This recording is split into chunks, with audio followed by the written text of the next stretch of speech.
It is an event that's organized by ALA Washington, their Washington office. It's a chance for librarians from all across the country to come together to talk about important legislative and policy and funding issues at the national level. So we have a briefing day where we get information from ALA about their legislative priorities. We get a lot of good information from people who are familiar with working the Hill about how best to engage our members of Congress, get sort of a political lay of the land about the current political environment. And then the next day is a day for those of us who are in DC to visit with our members of Congress to really talk to them about our priorities as well as the priorities of the American Library Association. So I was very pleased to be joined by a great contingent from the state of Montana. I'm just going to show you a picture here of our group. So this was all of us, myself there on the left, John Finn, the chair of the Library Association Government Affairs Committee, Lisa Mecklenburg-Jackson, the president of the Library Association, and then Ann Eubank and Ann Kish, who are joining us. Here's, of course, a picture of us with Representative Gianforte during our visit with his office. I'm always just incredibly proud to have such a great group of Montanans with me in Washington, D.C.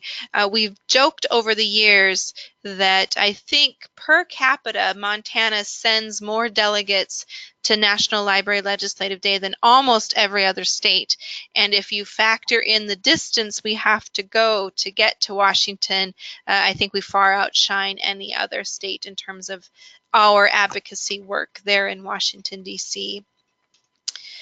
So just a little overview of some of the priorities we talked about, and then I'm going to ask both Ann and Eubank and Ann Kish to share some of their reflections on our visit. The American Library Association had 3 specific asks when we were visiting with members of Congress. Their first ask is that members of Congress support legislation to reauthorize the Institute of Museum and Library Services, and with it the funding in the form of the Library Services Technology Act funding that we receive to help to support library development work in Montana. Those kinds of federal programs should be reauthorized on a regular basis. If they are not reauthorized, it doesn't mean that they're not eligible for funding, but it helps to make the case if it's an authorized organization or entity in federal legislation in order to help make the case for ongoing funding. At this point, the current IMLS reauthorization has expired. It actually expired a couple of years ago. And there is a draft legislation that exists to reauthorize IMLS. It was introduced in the last Congress. It's been reintroduced in this Congress. Our current Senator Tester has already signed on to co-sponsor that legislation in the Senate. And so one of our specific asks, especially of Senator Daines' office, was that he too sign on to co-sponsor that legislation. I think ALA's perspective is that it's pretty unlikely that the legislation will be passed this Congress because it's so difficult to get any legislation passed ahead of the midterm elections. But that was the first ask. The second ask was that members of Congress support the Library Services Technology Act funding that comes to the states to support grants and library development all across the country.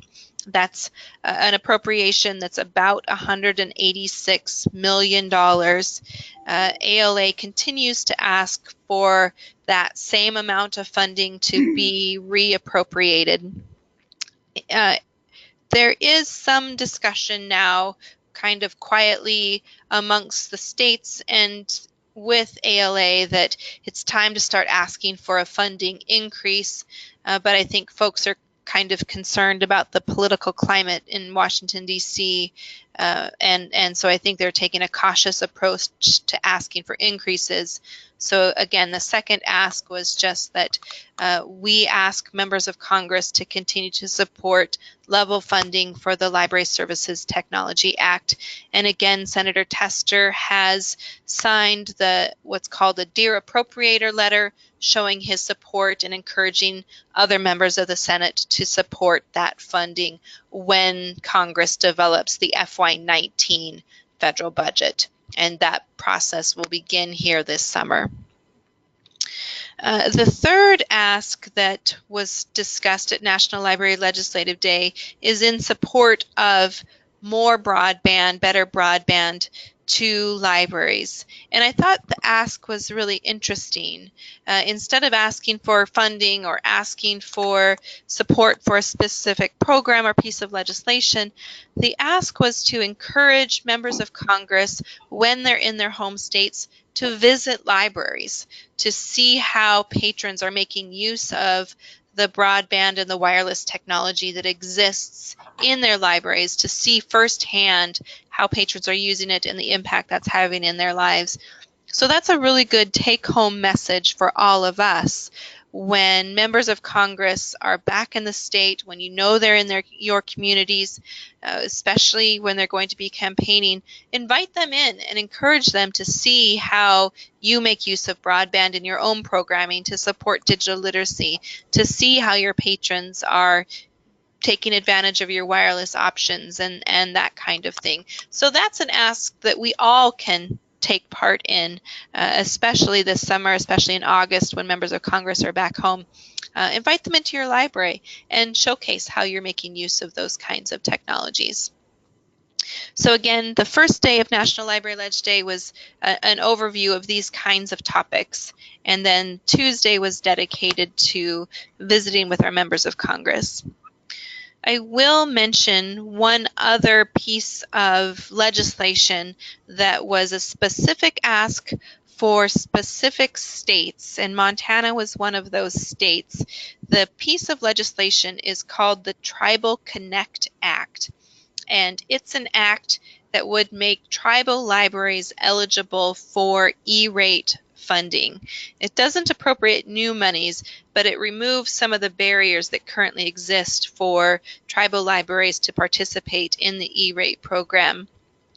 Montana was one of the states that the American Library Association is working with to try to get that legislation passed, because both Senator Tester and Senator Daines sit on the Indian Affairs Committee. And that is the committee where that legislation has been proposed, and the committee where that legislation would need to move. There's a couple of barriers right now that exist for tribal libraries to participate in E-rate. First, the state library in a state has to recognize a tribal library as eligible for benefit through Library Services and Technology Act funding. That already exists in Montana, so that's not a barrier. The other barrier that exists right now in the definition of E-rate eligible libraries is that the library's budget cannot be contained in another entity's budget.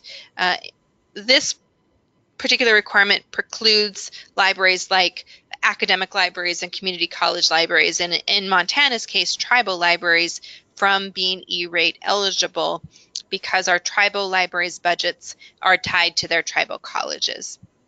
And so what this legislation would do is allow a tribal college to designate their library as a library that supports their community and therefore is E-rate eligible. It's a pretty simple, straightforward piece of legislation. We support it. We've been in communication with the Montana Telecommunications Association. They support it. We've communicated this information to both Senator Daines and Senator Tester, and we hope that they will sign on as co-sponsors to that legislation in the Indian Affairs Committee. So those were sort of the three specific topics that we were talking about with our members of Congress. We visited with staff from Senator Daines' office. We visited with staff from Senator Tester's office. And as you can see by our photo, we had a lengthy visit with Congressman Gianforte. And then on Wednesday, we had the opportunity to attend what they call their Montana Coffee, which is an open social early in the morning where all three members of Congress and their staff come together and visit with folks from Montana who are there in Washington, D.C. and want to have a chance to visit with them and get their photos taken. So that's sort of an overview of what our few days in D.C. looks like. And I'll turn it over to both Anns and let them share some of their perspectives on what the events are like and what our conversations were like. So does one of you want to go first? Sure, Jenny, I can go first. This is Ann. Our conversations with Tester's office were great, and he is such a supporter of libraries, and is already a co-signer on one of the bills that we were talking to them about, the reauthorization of the IMLS. So that was largely a thank you visit and also an informational visit for what's coming up in libraries with him. We also met with a staffer from Daines' office and continued a conversation with him. I guess that has been ongoing over a few years. And then Gianforte, we probably got the most time. Well, we definitely got the most time with him. And he had a lot of interesting things. He had asks for us as far as developing youth entrepreneurship in libraries. He worked in a library in college, and he was very, very interested and knowledgeable, and he knew library words. So that was very interesting to me, and I thought it was a good conversation, and we'll see what comes of it. But he was actually the only one who sent me a handwritten note, thank you note. And we all send them thank you notes, but he's the only one that I've ever received a thank you note from, so that was nice. He recalled, or someone in his office at least recalled, that we were there and had this talk. So that was great. And what I'm thinking of specifically that I wanted to mention in the future is it's great to have the delegation go to DC and to talk to all of these people, and we need to do that, but we don't necessarily need the same people every year going. Maybe somewhat, Jenny certainly should go every year for consistency. The legislative day has had an online component for a long time, and we haven't brought that to our state, although I think individual librarians might participate in that. But I think it would be very interesting to bring it to our state and perhaps do an event in Helena, in that library, where we can all watch what's going on, stream what's going on, and then maybe have panel conversations of people who have actually been to DC before to kind of talk to everybody about what the librarians who are there are then going to go do with that. And like Jenny said, some of the asks are really for us at home. So I think it would be fascinating to have a panel of librarians who have had some of our delegates into their libraries and what went well and what they would have done differently. I think that would be a really useful tool for other librarians who are considering inviting some of these guys into the library, but who are a little bit nervous about it or not sure how to make the most of the time. So that's kind of what I would like to look at doing next year. And if any of you out there have some ideas of how to make that happen, to sort of have a National Library Legislative Day via streaming in Montana, I'd love to hear your ideas. So you can think on that. I'm not putting you on the spot, and you can get back to me. And I'll turn it over to Ann Eubank.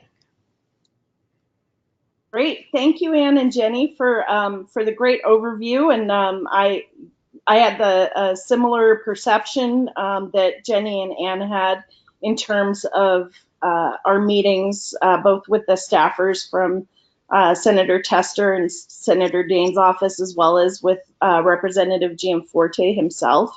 I would like to talk today a little bit about the importance of follow-up. So I am working a couple of very specific follow-ups with Senator Tester's staff in the Bozeman field office here where I live, and then also with Representative Gianforte. So Senator Tester's field office staff in Bozeman hold monthly open office hours in the Bozeman Public Library. And anytime that I can attend those, I really make an effort to attend. And that's important not only because it reinforces the primacy of library services in Montana.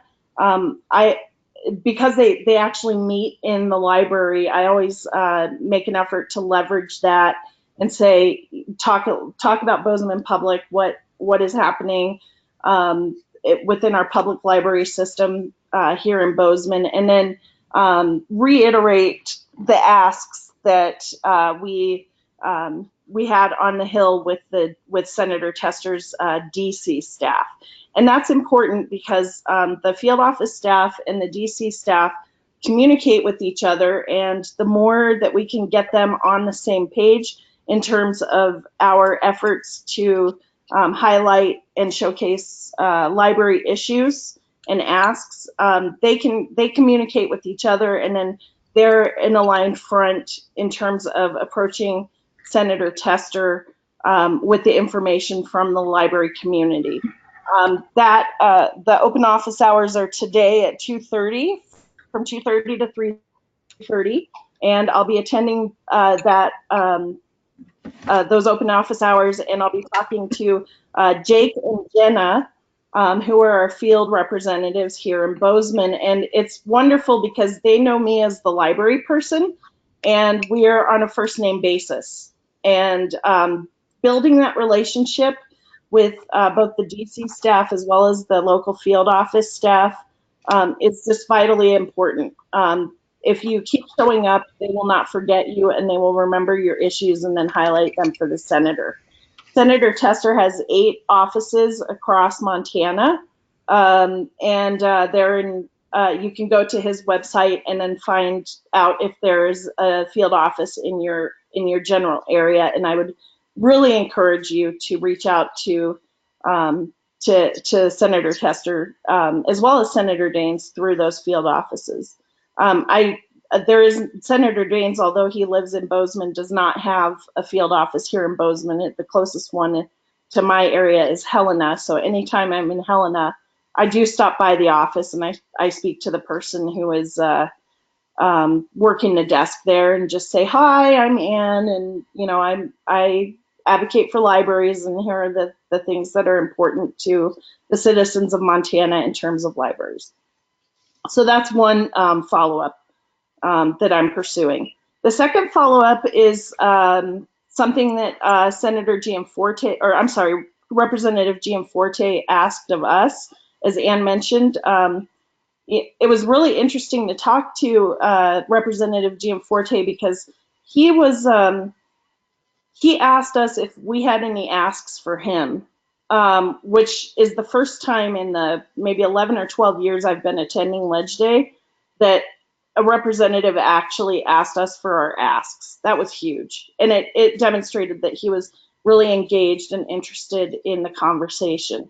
And then, as Ann mentioned, he had an ask for us, which was to promote youth entrepreneurship.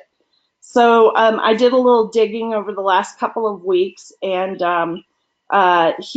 Representative Gianforte had mentioned in our DC meeting that he was working with the Polson Chamber of Commerce to implement an entrepreneurship curriculum in Polson High School. So I put my librarian detective hat on, and I figured out who the person was that was in charge of that. I called the Polson Chamber, and then I called Montana Chamber, and lo and behold, it is a teaching professor at my own university that is working with Representative Gianforte to implement this entrepreneurship curriculum throughout Montana high schools. His name is Tim Alzheimer. And so I reached out to Tim, and I asked Tim if he would be interested in presenting at the school librarians retreat that will be held in Bozeman on July 26th. He enthusiastically said yes, and we are meeting next week to plan the details. And once everything is locked down, I will be sending a message to Representative Gianforte's staff member that was present during that meeting, not only letting Representative Gianforte know that the school librarians in Montana are keenly interested in assisting him with building the entrepreneurship curriculum throughout the high schools in Montana, but also, extending the invite to the school librarians retreat as well. Whether he comes or not is, it's up for question. He might be having business in Washington or doing something else because those representatives are so busy. But what it shows is that we are open and willing to have him participate in our library activities. We are reinforcing the notion that libraries are central and important to the interests of the representative, and it's a win-win. It's a win not only for us as a library community to tag on to Representative Gianforte's interests, but it's also a win for Representative Gianforte. And I'm really hopeful that some really good alliances with the representative will come out of this. And this is how you build relationships with the representatives and their staff. Okay, I'll go ahead and turn it over, I guess, back to Jenny. Great. Thank you both very much. Anne, did you want to follow up on anything else, Ann Kish? I did see a question in the box about net neutrality, and I'm trying to think back about our conversations. Yeah, that certainly did come up. I know that Tester is the most involved in that, and has taken the lead in bringing some of the people from the FCC to Montana to show them around and to show them areas where there simply wouldn't be a possibility for a fast lane or a slow lane because it's only a slow lane. But I'm trying to recall if we spoke about that with Danes's office, and I don't remember. I don't think it came up this year, Anne, but we have in past years. Right. And he views the issue as one of encouraging competition amongst providers, and so he's not in support of net neutrality, and we saw that this past week with the vote that came out of the Senate. He did not vote in favor of the legislation that would mandate net neutrality. So, I did see that vote. Yeah, thanks, Jenny. Yeah. I did see that vote, and I was, and you're bringing up a good point, because the other side of net neutrality. It's hard for us as librarians to understand sometimes that there is another side, and that side is, free market and competition. So I think, we're always going to see a lot of legislators falling back onto that argument. And some librarians fall into that argument too. But the other side of the argument is that we want the free access of information. And as far as I know, the only one who of our three representatives is who is in support of that is Tester. I think you're right, Anne. Yeah, and I can. This is Ann Eubank. I can add a little bit of context to that conversation. So the free and open internet order was voted on in, I don't know, it was like February or March by the Federal Communications Commission, and that it was a 3-2 party line vote to overturn the Obama era open internet order in 2015. So obviously there was a lot of press about this and some outcry from quite a few citizens across the United States, as well as companies such as Google and Mozilla and those sorts of companies. And then on the other side lined up were the telecom companies that have a stake in, profiting from more competition in this realm. So after that was overturned, there was a movement in the Senate to institute what is called the Congressional Review Act, and so what that does is it allows the Senate or the House to vote to overturn that FCC decision, and that's what happened there. So that was voted on in the Senate, and it was 50 to 49. And the reason it was 99 votes is because Senator McCain has not voted on anything since December. And then I believe Senator Murkowski from Alaska as a Republican, as well as Senator, it was Senator Kennedy from Louisiana and Senator Collins from Maine, all three as Republicans, jumped over to the side of overturning the FCC's decision. When this goes to the House, it's not likely to pass, and if it does pass in the House, which is a very slim possibility, the president would very likely veto the Congressional Review Act to overturn this ruling by the FCC. What we suspect is going to happen is that the fight's not over, and it's going to take place in the courts. So I believe that's why the ALA kind of backed off of this for this particular legislative day. Good, thanks.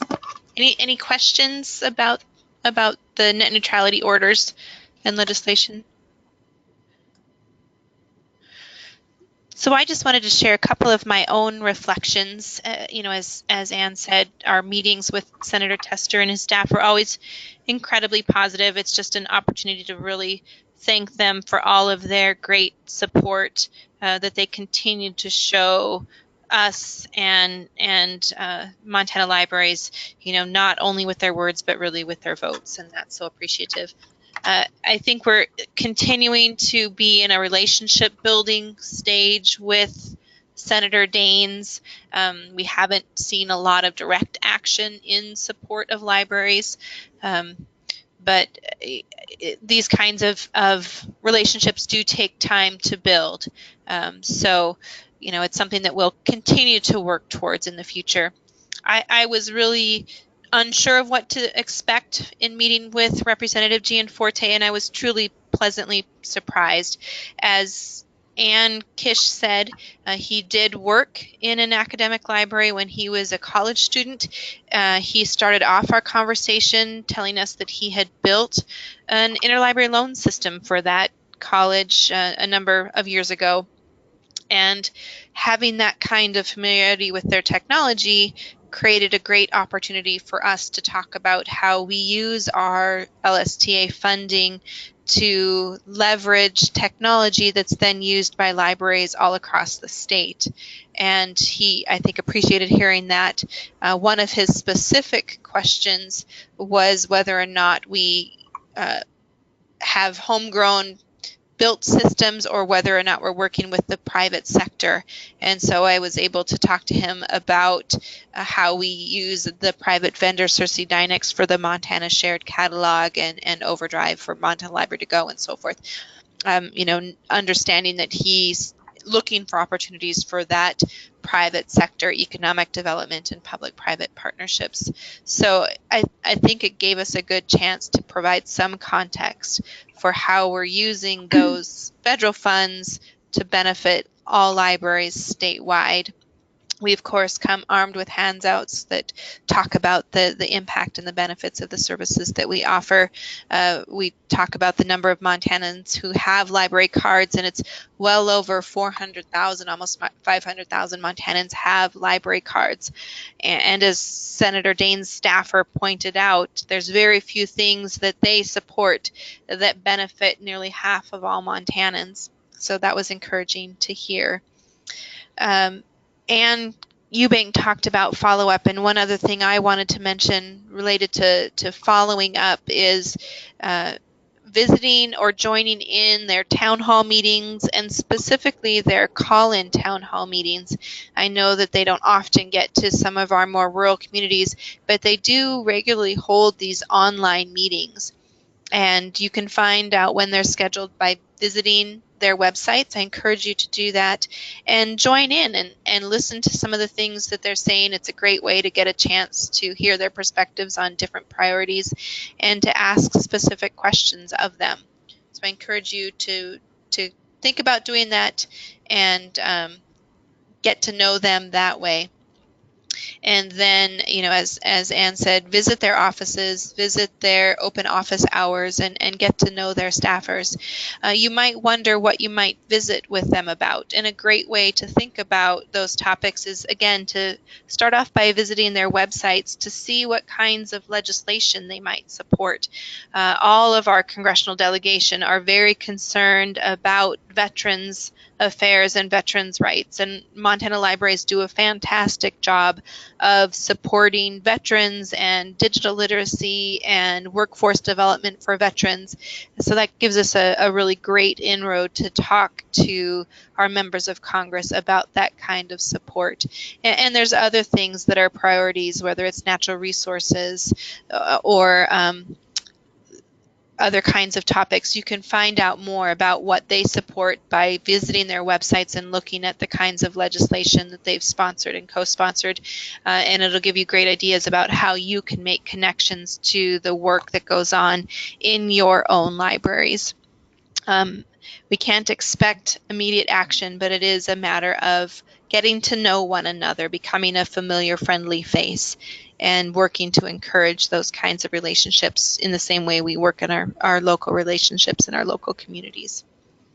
I liked Ann Kish's idea of making sure that we have events around the state to join into and participate locally in the National Library Legislative Day. I think that's a great suggestion, and we can, I hope, work with the Montana Library Association to support those kinds of events in the future.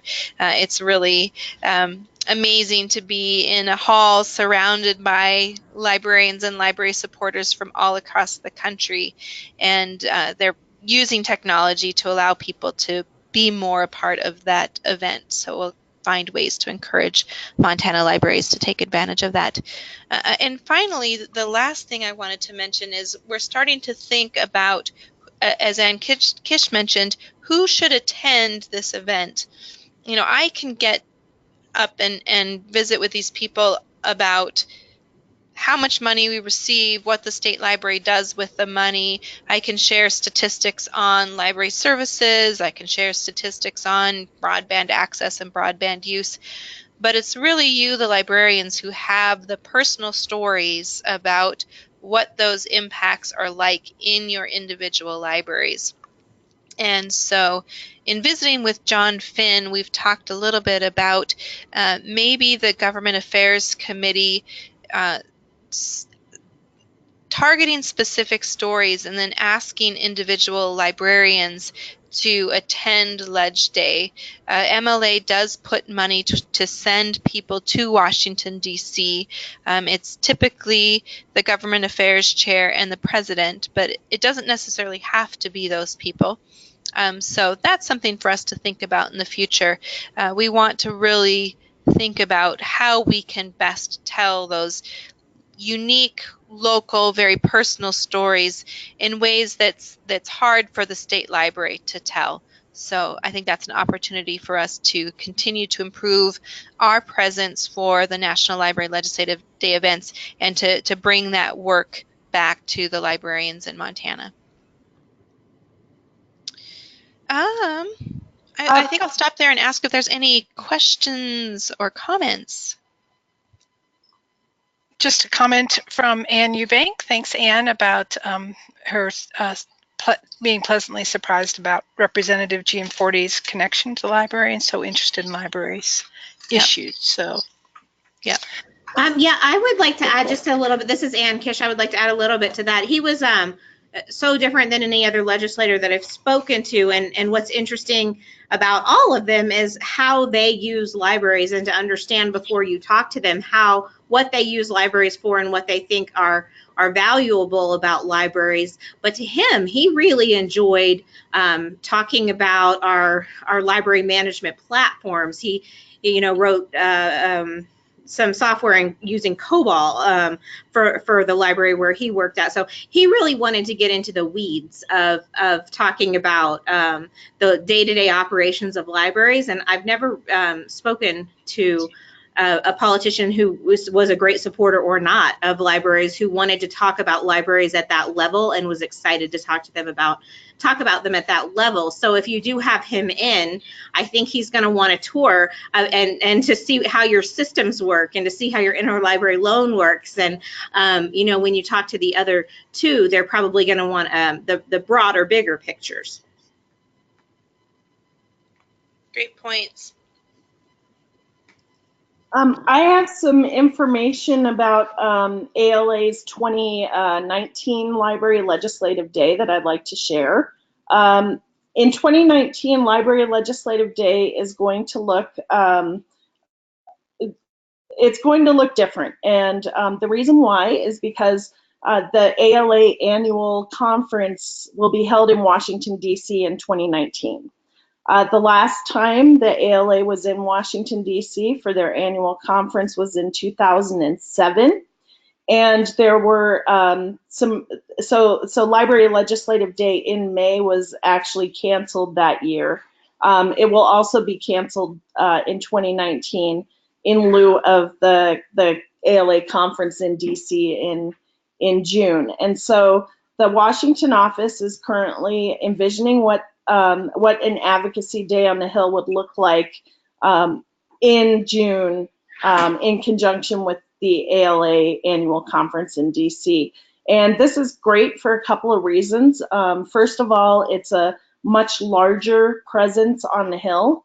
So instead of 400 delegates, we might get 1,000 from across the country. And in 2007, I did participate in that special legislative day in June when the conference was there, and we all had red shirts, and there was a national bookmobile parade, and there was a huge rally on the Capitol Mall.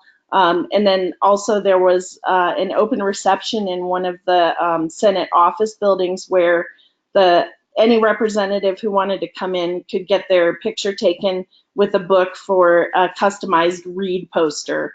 And it's just a great way to leverage the volume of librarians that will descend upon Washington in 2019. The director of the Washington office, Kathy Cromer, is also talking about doing, right before appropriation season begins in February or March of 2019, doing a targeted fly-in. And what that means is whatever our legislative priorities will be at that time, and where we can leverage the best bang for our buck in terms of very specific senators and representatives, the ALA will invite those delegates to fly in and talk to their targeted folks. So 2019, bottom line, will look different. I hope you all plan to attend the annual conference in DC and participate in those very important legislative advocacy activities. That'll be really exciting. And I'll just tell you, we don't eat well and we don't have any fun at all when we're there. So it's just a lot of hard work. But oh yeah, it's no fun at all. Any other questions?